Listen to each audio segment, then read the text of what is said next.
Oi,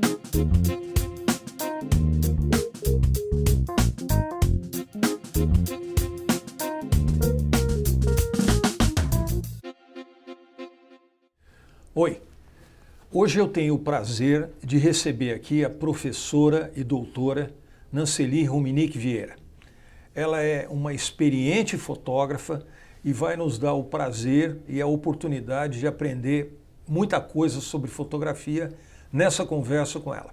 Bem-vinda, Nanceli. Obrigado. Olá, Thales, tudo bem? Eu agradeço o convite, é um prazer estar aqui. Muito bem. Então vamos começar. A primeira pergunta que eu tenho é: como é que você começou a fotografar? Como é que foi o início da sua carreira como fotógrafa? Então, eu venho das artes plásticas, né? Minha formação é Educação Artística, Habilitação em Artes Plásticas pela Unesp. E antes disso eu já tinha um apreço aí pelas artes, pelo desenho, pela foto, enquanto criança, adolescente. Eu começo a fotografar mesmo, mais profissionalmente, quando eu volto da faculdade e venho para São Paulo e aí começo a fazer uns freelancers na área de fotografia, ainda na época do analógico. Sim. Eu separei algumas imagens que você me encaminhou e eu gostaria de falar um pouco, de conversar um pouco a respeito delas. Ok. Então, eu queria começar com essa foto que você... Vamos falar um pouco sobre fotografias de arquitetura. Ok. E eu separei 3 imagens. Uma imagem feita no Nordeste, uma imagem feita em Paris e uma imagem feita na Espanha. Então eu gostaria que você falasse a respeito dessas 3 imagens de arquitetura. Tá certo. Eu gosto muito de fotografar cenários em geral. E a arquitetura é uma das que eu tenho apreço. Essa primeira foto do Nordeste é uma foto que eu gosto muito. Foi uma viagem que eu fiz a São Miguel do Gostoso, que fica em Natal. E aí nós fomos, né, estava com um grupo e nós fomos visitar um assentamento, né? Então aquelas casas feitas de pau a pique, de barro, como a gente vê na imagem. E o interessante é que essa foto em particular me chamou a atenção é que ela, apesar de ser de barro, né, todo aquele cenário, né, rural, precário em volta, que eles não têm saneamento básico, a gente percebe ali pela estrutura, mas tem uma antena parabólica. É incrível, então isso para mim é assim, por que chega, né? A televisão chega, com qual intenção? Antes da água. Né? E uma coisa que eu gosto muito nessa foto também, não sei se você observou, é o reflexo, a sombra. Sim, a sombra da parabólica. projetada. E aí o nome que eu dei para essa foto foi do Champ Nordestino. Né? Fazendo aí uma alusão à roda de bicicleta do Duchamp. Muito legal. E as fotos na Europa? Bom, qual é a diferença? Qual é o poder dessas imagens? Na verdade, para mim não tem muita diferença, porque você vê uma casinha dessa do Nordeste pode ser até mais importante ou mais bela do que a de Sacré-Cœur-du-Nord, né? A que você cita primeiro é a da Espanha? Não, primeiro a de Paris. A de Paris. A de Paris é uma foto... Sempre a gente faz uma série de fotos e tem aquela Você eleita, gosta mais. Né? Essa aí eu acabei fazendo uma tomada da parte inferior, a basílica está lá em cima, ela chama Sacré-Cœur-du-Nord, né? E é muito envolvente porque assim, o caminho para chegar até lá, a pé, a gente tem uma feira de artes. Então, assim, a hora que você sobe lá e por ela ser alta também tem um clima muito interessante. Então, acho que parece que tudo isso, pra gente que fotografa, e a luz sai. estava muito diferente. A luz estava, né? O céu já estava escurecendo, que era final de tarde, né? Então, a gente acaba tendo essas eleitas, né? Essa aí de Paris, no caso. E a espanhola? A espanhola foi, quando eu fui para lá em 2010, eu cheguei primeiro na Espanha, para depois ir para Paris. E ainda estava aquela questão do fuso horário, né, um pouco, né, cansada de uma viagem longa. E quando chegamos, o casal que morava na Espanha, que nos recebeu, nos levou chama Monte de Tibidabo. É um lugar mais alto, né, em Barcelona, na Espanha. E aí já no caminho tinha aquele cenário. Então mesmo ainda meio com sono, meio infuso, eu vi aquela imagem e ela é feita meio de baixo para cima, né? Peguei um detalhe dela. Ela fica em Tibidabo, é uma basílica. Nan, como é que começou a sua carreira como professora? Nossa, como professora há várias décadas atrás, 3 décadas já. Eu começo como professora de magistério. Né, de alfabetização. Sempre gostei de ensinar, sempre gostei de ensinar. Minha primeira aluna, como a gente lembra da primeira foto, Também lembro da primeira aluna, que foi minha priminha de 5 anos. Então, eu gostava de ensinar, de brincar de professora, e ela queria aprender, né? Então, acabei alfabetizando, não é muito bem o certo, mas eu queria, ela queria, né? Eu, 14 anos, mais ou menos. E aí, acabei alfabetizando com 5 anos. Já veio o gosto disso para ser professora, eu fiz magistério. Junto com o magistério, eu fiz o ensino médio normal, acabei fazendo os dois, porque não sabia bem o que queria, mas queria ser professora. E aí eu dei aula no magistério de primeira a quarta durante alguns anos. Na sequência, eu fui fazer faculdade de artes já. Entendi. Porque aí eu percebi que eu queria ser a professora de artes, e não a professora que alfabetizava. Porque os alunos têm, né, um encantamento pelas artes em geral. Aí eu fiz faculdade de artes, e aí voltei para São Paulo, fiz na Unesp em Bauru, voltei para São Paulo, e aí fui dar aula em ensino médio. No ensino médio, eu dava aula de educação artística, mas já colocando a fotografia. Entendi. Porque principalmente na faculdade de artes, a fotografia me encantou e eu acabei focando mais nessa área. Em artes, mas focando sempre na fotografia, né? Entendi. E aí uma coisa vai engatilhando na outra. Depois eu já dava aula para ensino médio, mas queria dar aula para faculdade.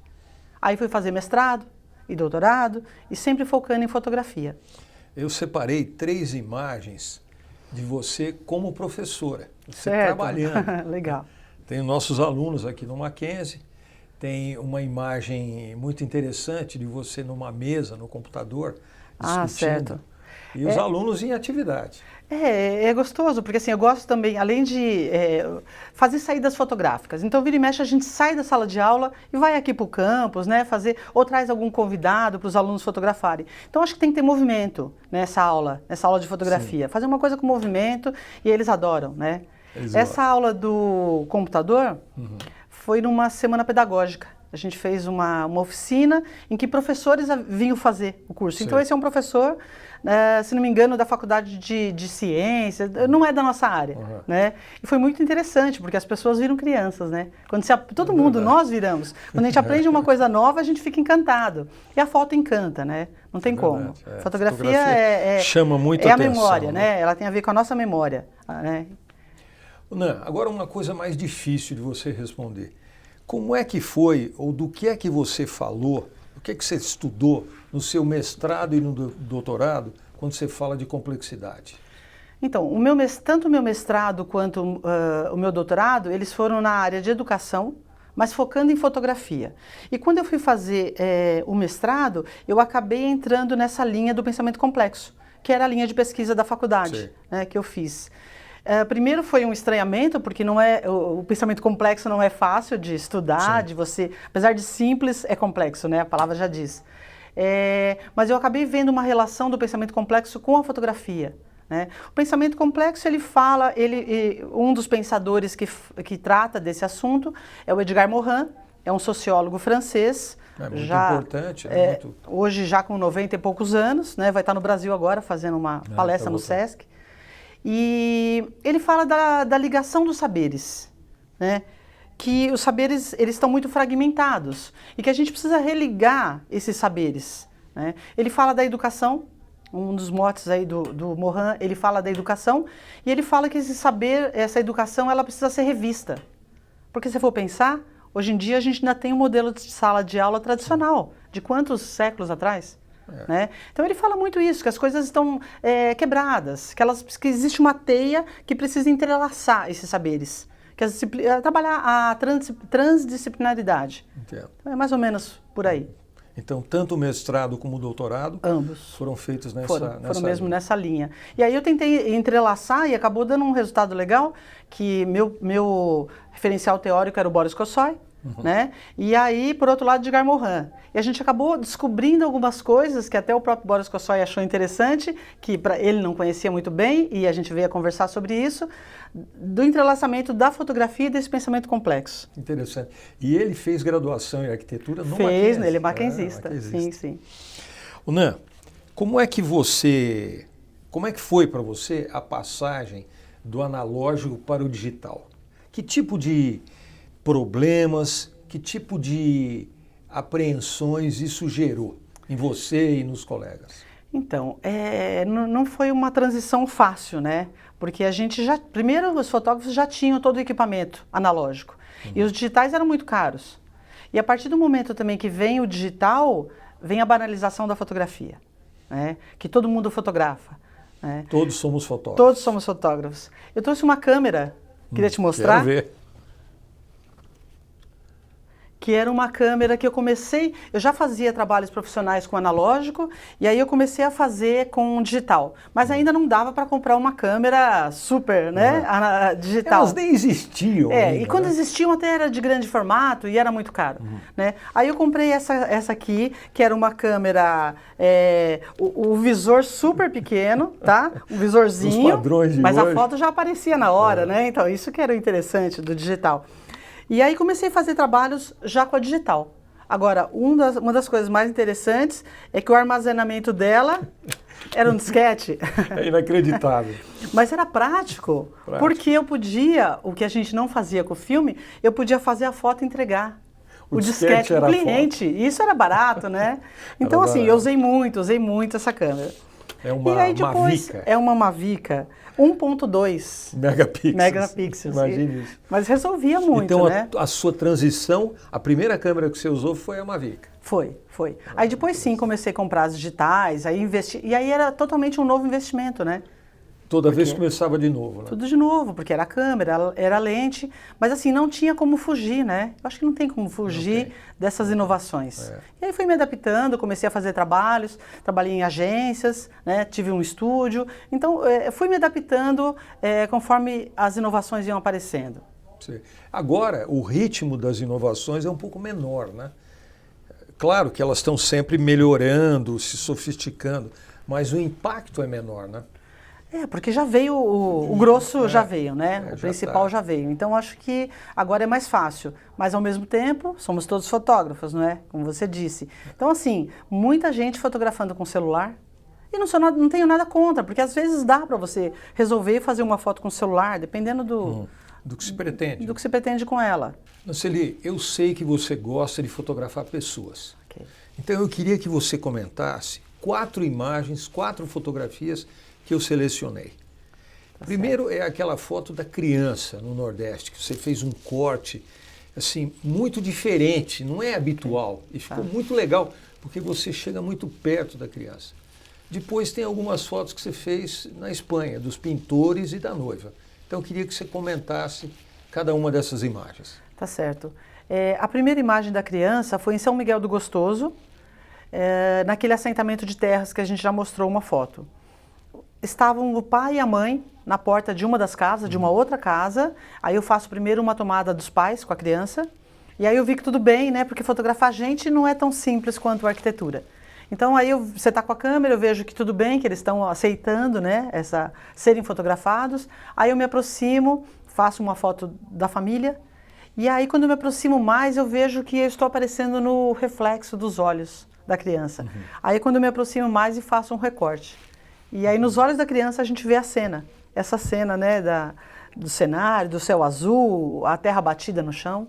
Interessante. A próxima foto é em Paris, uma feira de artes, a caminho da Basílica. Então, eu gosto de fotografar um pouco mais de longe para as pessoas não me verem e aí sim ficarem espontâneas. A primeira é de um pintor, né, um senhor mais velho, e como é Paris e está outono, ele sempre, né, com vestimento bonito, né, aquilo o lirismo que Paris traz. E ele está pintando, é um detalhe. Né? A próxima foto é de uma noiva, uma cena típica que a gente, aqui em São Paulo, né, Brasil, as pessoas quando casam vão em lugares lindos, maravilhosos, né, cenários deslumbrantes, para fazerem a foto ali pós-casamento. E lá não, eu parei, na hora que eu vi, falei, não, tem que fazer essa foto. A noiva ali no meio das pessoas, estava um apinhado de gente, e ela ali fazendo, como se estivesse entrando num ateliê. Né? Quer dizer, é a história de cada um, não é? E a última foto é um outro pintor, só que o que eu achei interessante, ele não está pintando, ele está apreciando a sua obra. Ele está até comendo uma maçã e contemplando a sua própria arte. Então, isso que eu achei interessante. É legal, é uma abordagem diferente, é um jeito de se fotografar pessoas. Né? Tá certo. Mas você vê, da criança para os pintores e para a própria noiva, tem uma diferença, né? Assim, de você ter chegado mais perto sim, também. Sim. Claro, eu acho que são várias coisas, inclusive o grande poder da língua, né? E você poder se comunicar Sim, de uma com forma certeza, precisa. Sim. Né? E entender que os pais estavam te dando essa liberdade. Exatamente. Eu acho que depende da situação, você percebe que você pode chegar. E que você chegando não vai quebrar a espontaneidade da foto, pelo contrário, né? Vai ficar até melhor. Então, gente sempre é uma surpresa. Né? Dependendo da situação, a gente vai vendo como se comportar. É isso mesmo. Noceli, eu sei que você gosta muito de livros. Eu sei que você é uma aficionada, você está sempre procurando coisas novas. Quais são os planos que você tem sob ponto de vista editorial? Tem algumas coisas que eu gostaria de escrever, né? Quer dizer, na verdade eu tenho algum material já do mestrado, do doutorado, que eu penso em transformar em livro. Mas tem um especial que é uma paixão, assim. Até pela minha experiência acadêmica, desde criança até adulto, eu tenho vontade de escrever sobre história da fotografia para crianças. Não então, existe assim, isso no mercado. Eu acho que não existe. Eu já Bom, dei uma português pesquisa. seguramente não, português não. Então, assim, seria uma maneira de introduzir a fotografia, né, para a criança. Como eu te falei, até adultos, quando veem algum tipo de fotografia, se encantam. Então, desde a fotografia da lata, que é o pinhole, né, talvez começar com uma coisa da câmera escura, assim, e até chegar no que a gente tem hoje do digital, no celular, talvez até, porque a criança já está manuseando esses equipamentos. Eles são muito hábeis, né? Então, seria um sonho, vamos dizer assim. Puxa, que legal, interessante. Vamos ver se a gente consegue viabilizar isso. Tá certo, quem sabe, né? Então... Ina, e o que você acha? É uma pergunta complicada, assim, eu acho difícil, mas eu queria pelo menos uma opinião sua. Qual é o futuro da fotografia? Para onde é que nós estamos caminhando? Complexo. É difícil, né? Eu acho que sempre tem um campo, uma abertura. Vai de você descobrir para onde você pode ir. Né? Criatividade. Dá para aprender? Para aprender, eu acho que o professor dá para estimular. Né? Eu uso muito um livro sobre criatividade da Faiga, em qualquer curso que eu dê, em qualquer área. Eu acho que dá para estimular. Não digo aprender, mas dá para estimular. Sim. E outra, para você ser criativo, você tem que estar mais livre, né? Estar aberto para aprender. Sem dúvida. Né? Então, o futuro da fotografia mesmo, eu acredito que já chegamos num patamar de tecnologia que não tem muito mais. Sempre vai aparecer coisas novas, vão aparecer coisas novas, né? Mas eu acredito que o ser humano por trás aí que é um ponto importante agora. Quer dizer, o que a gente tem hoje, tecnologicamente falando, é mais do que o suficiente. Sim, né? Sim. Já superamos o filme em muitos aspectos. Então, o futuro da fotografia talvez esteja mesmo na criatividade do fotógrafo, na capacidade de pensar. E aí uma coisa importante é esse fotógrafo, que eu falo em aula também, estimular a construir uma bagagem cultural. Eu acho que a pessoa, o aluno ou o fotógrafo que tem uma bagagem cultural mais rica, ele consegue ser mais criativo. Eu acho que isso é muito importante. Né? O professor chamar atenção para isso. Né? Que fotografia não é só fotografar. Não adianta conhecer os fundamentos da câmera. A gente precisa de coisas... Ainda mais com o digital, né? Porque o digital ela faz muita coisa sozinha. Faz. Então, eu acho que estimular esse outro lado. Legal. Bom, muitíssimo obrigado pela conversa. Eu acho que é muito esclarecedora e eu espero que a gente tenha a oportunidade de voltar a conversar em outras ocasiões. Eu que agradeço, Thales. Obrigado, Ná. Muito obrigado pela sua audiência e espero encontrá-los nos nossos próximos programas. Um abraço para vocês.